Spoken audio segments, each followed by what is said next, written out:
Alhamdulillahi Rabbil Alameen. Wa sallallahu wa sallam wa baraka ala nabiyyina Muhammadin wa ala alihi wa sahbihi ajma'in. Assalamu alaikum wa rahmatullahi wa barakatuh. Good morning, Instagram fam, friends, and followers of as-Saafiy.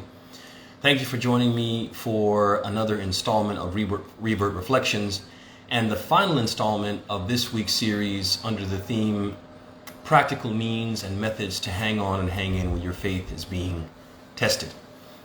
And today what I want to talk to you about is the importance of us reverts, us converts, those of us who have accepted Islam after having not been Muslim, how important it is for us to temper our expectations of people who are, at the end of the day, human, and they have human shortcomings and they make human mistakes. We need to temper our expectations of people in general, specifically Muslim people who are, at the end of the day, human. I have heard, brothers and sisters, one of the things that actually prompted me to start focusing on Revert is all the stories I heard about people who accepted Islam with so much enthusiasm, and ultimately, over time, they left Islam.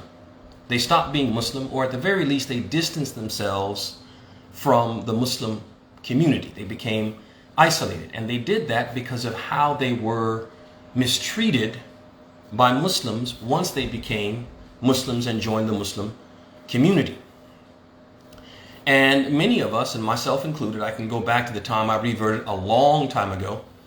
And when you revert, many of us, we expect that after learning about this perfect religion, we enter and we embrace this perfect religion, we expect that its people are going to be perfect too. And we quickly find out, once we start interacting with them, we quickly find out that that's not the case. At the end of the day, brothers and sisters, what we have to realize, it's critical for us, if we are going to complete this journey, if we are going to do the Muslim thing until death and succeed in our effort to attain Allah's pleasure, His pardon, His paradise, if we're going to do this thing, the Muslim thing, then we have got to realize that Muslim people are still people. And they have the same issues that other people have. The issues of race, the issues of color, the issues of class, the issues of culture, and the list goes on and on. Just think about the people issues. They have those same issues because they're also people. And these issues that they have, issues of race and color and class, they inform and influence their behavior and their interpersonal relations, how they deal with others, how they see others, or how they don't see them. We don't expect, brothers and sisters, when we become Muslim, those of us, we come into Islam and we're so naive. We expect all of the Muslims, we expect the Muslims not to discriminate. We expect them not to look down on others. We expect them not to lie, to cheat, or steal. This is what we expect coming into Islam. Based upon what we learned about Islam, this is what we expect from its people. We don't expect them to lie, to cheat, to steal, to discriminate, to look down on people, to be proud and boastful. But many of them are. Many of them do those things. And brothers and sisters, if we continue to expect utopia, if we continue as Muslims expecting utopia, we will continuously be disappointed. And that disappointment could lead us to become disenchanted with Islam. Our disappointment with Muslims could lead us to become disenchanted with Islam. It shouldn't, but it could happen, and it has happened. Some of us that may be listening right now or listening to my words later on will say, yeah, I really don't go to the mosque anymore. I really don't hang with the Muslims. I don't fool with the Muslims like that anymore. We'll say that. We know that about ourselves. And we know that about others. Oh, I haven't seen so-and-so in such a long time. When I bumped into him or her, they said, yeah, I don't come anymore because this thing happened to me, or that thing happened to me at the mosque, or this person did this to me. It shouldn't happen, but it does. Our beloved Prophet, what did he say? He said in the hadith, he said, إِنَّمَا النَّاسُ كَالْإِبْلِ الْمِئَةِ لَا تَكَادُ تَجِدُ فِيهَا رَاحِلَةً. He said, people in reality are like 100 camels. Out of all of these camels to choose from, you may only find one which is suitable to ride. This statement of our beloved Prophet ﷺ is a general statement. He said, "An-nas," people. And that encompasses Muslim people and non-Muslim people.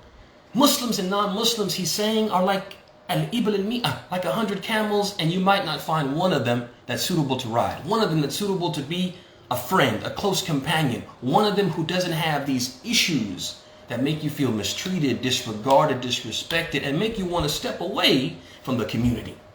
Brothers and sisters, it's important for us to realize, because we want to keep our covenant and our pact with Allah subhanahu wa ta'ala, we want to do the Muslim thing and do it until death. It's important for us to realize, in order to succeed in that mission, that Islam is perfect, but Muslims are not. And when you embraced Islam, or when I embraced Islam, we embraced Islam because of its beauty, because of its perfection. Brothers and sisters, the way that people get on, we know about the way people get on. But the reality is, Islam has not changed. The people do what they do, and while they're doing what they do, Islam remains the same. Islam hasn't changed. We embraced Islam because of its beauty, not the beauty of the people. We didn't even meet the people. We learned about Islam. We saw how beautiful it was, how perfect it was, how it made so much sense. And Islam didn't stop making sense. Islam didn't stop being perfect. Islam didn't change. It's still the most beautiful religion. We shouldn't leave or even think about leaving Islam or stepping away from the Islamic community due to the ugliness of some of its people. This is today's message, brothers and sisters. It's a message that we all need to hear and that other reverts need to hear. Which brings me to my final point. Brothers and sisters, if you are listening to this content and you think that this content is beneficial, I need your help in making sure this content reaches as many people as possible. There are many reverts. I've seen this. You've seen it. They come to the mosque excited, enthusiastic, they accept Islam, and pretty soon you don't see them anymore. What happens to those people? Those people, they get lost, they get disenchanted, and they need to hear these words so they can come back to Islam, so that they can commit themselves to Islam, so they can recommit themselves to the covenant they made with Allah when they said, "Ashhadu an la ilaha illallah wa ashhadu Muhammadan Rasulullah." Please help me, brothers and sisters. Share this content. Share it with your friends. Share it with your colleagues. Share it with your contacts. Share it with reverts that you know, and reverts that your contacts may know that you don't know. But the importance is, please share. We've got the Instagram, we've got the Facebook, we've got the YouTube page. Brothers and sisters, help us get this message out, not to become famous, but to reach people and to help people. هذا وصلى الله وسلم وبارك على محمد وعلى آله وصحبه أجمعين. السلام عليكم ورحمة الله وبركاته.